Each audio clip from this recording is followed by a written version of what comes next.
بسم اللہ الرحمن الرحیم۔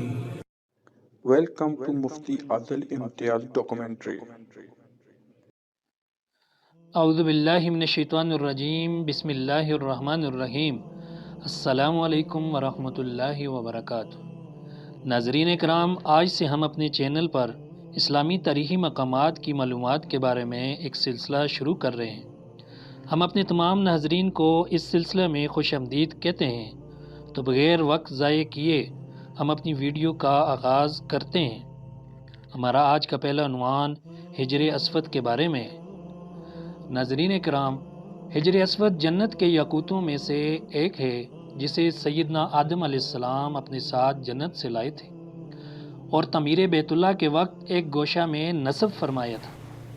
طوفان نوح میں آدم علیہ السلام کا تعمیر کردہ بیت اللہ عثمانوں پر اٹھائے جاتے وقت اس متورق پتھر کو شکم جبل ابی قبیس میں امانتاً رکھ دیا گیا تھا۔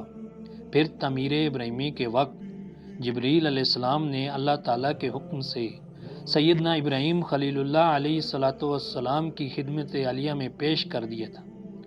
اس طرح اسے پھر اسی جگہ کی زینت بنا دیا گیا جہاں پہلے رونق افروز تھا۔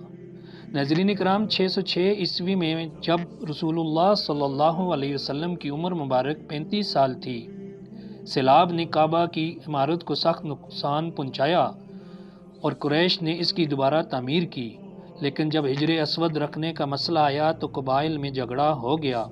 ہر قبیلے کی یہ خواہش تھی کہ یہ سعادت اسے ہی نصیب ہو۔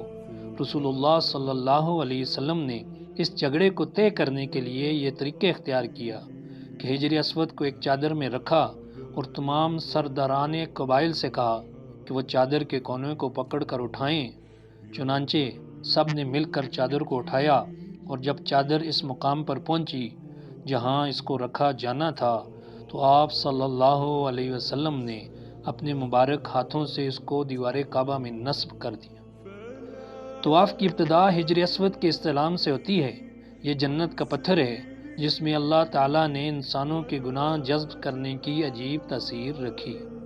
چنانچہ نبی کریم صلی اللہ علیہ وسلم نے ارشاد فرمایا، جس وقت حجر اسود جنت سے اترا تو وہ دودھ سے زیادہ سفید تھا، پھر آدمیوں کے گناہوں نے اسے سیاہ کر دیا۔